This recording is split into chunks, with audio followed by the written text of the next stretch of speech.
नमस्कार दोस्तों, आज की वीडियो में हम लोग देखेंगे borrowing cost accounting standard 16। Accounting standard 16 जो है, सबसे पहले स्टार्ट करते हैं अपने एक एग्जांपल के साथ। ठीक है ना?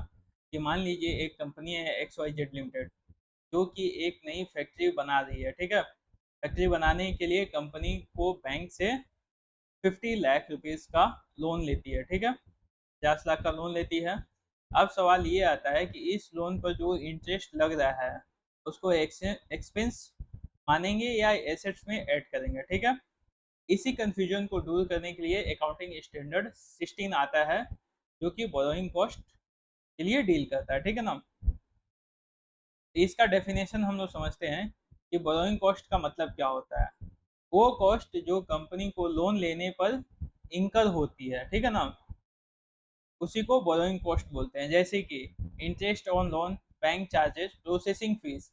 एक लाइन में अगर जो हम लोग बोला जाए तो borrowing cost equals to loan लेने की कॉस्ट जो होती है, उसी को हम लोग बोरोइंग कॉस्ट बोलते हैं। ठीक है? अब इसका आता है कॉन्सेप्ट। अकाउंटिंग स्टैंडर्ड 16 का जो मेन कॉन्सेप्ट है वो है कि हर बोरोइंग कॉस्ट एक्सपेंस नहीं होता। कुछ केस में इसको कैपिटलाइज किया जाता है, लेकिन क्वेश्चन आता है कि कब कैपिटलाइज किया जाता है। तो इसका आंसर है जब लोन किसी क्वालिफाइंग एसेट्स के लिए लिया हो। ठीक है? तो क्वालिफाइंग एसेट्स जैसे ऊपर में हम लोग एग्जांपल देखे थे कि 50 लाख रुपीज लोन ले रहा है फैक्ट्री सेटअप करने के लिए, तो वो भी अपना कैपिटलाइज्ड हो गया। ठीक है? अब इसका जो है क्वालिफाइंग एसेट्स क्या होता है, ऐसे एसेट्स जो रेडी होने में टाइम लगता है। ठीक है?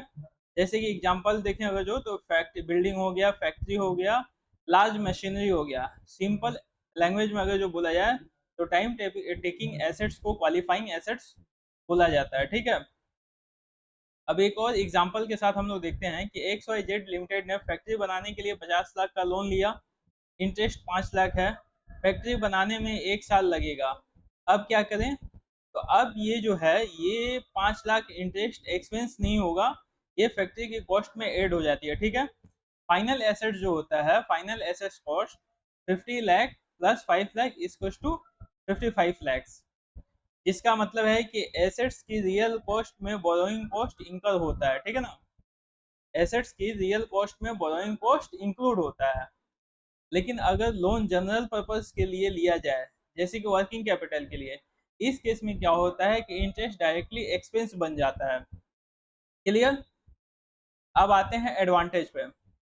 एडवांटेज में जो है, एसेट्स के कॉस्ट को रिफ्लेक्ट होती है, प्रॉफिट रियलिस्टिक होता है, मैचिंग कॉन्सेप्ट फॉलो होता है। ठीक है? एक लाइन में अगर जो बोला जाए तो बेटर फाइनेंशियल प्रेजेंटेशन।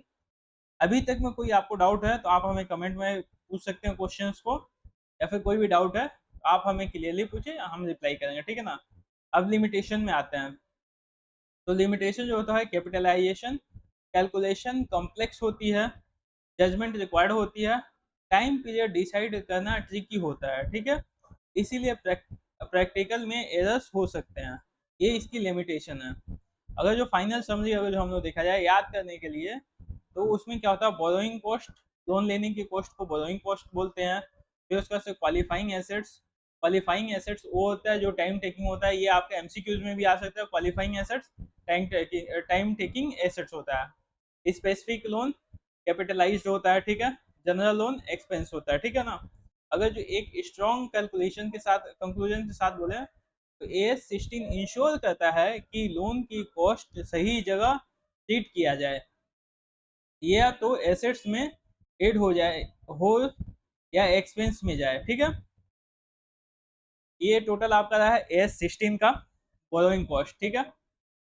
एस 16 ये कंप्लीट हुआ। अगर जो आपको वीडियो ठीक ठाक लगता है तो लाइक कर दीजिए वीडियो को, चैनल को सब्सक्राइब कर लीजिए और शेयर कर दीजिए अपने दोस्तों के साथ। अगर जो अभी तक कॉन्सेप्ट क्लियर है तो आप लिख दीजिए एस 16 क्लियर है सर। मिलते हैं नेक्स्ट वीडियो में। कोई भी क्वेश्चन, कोई भी डाउट है तो आप हमें कमेंट कर सकते हैं, हम आपको रिप्लाई करेंगे। ठीक है? Thank you.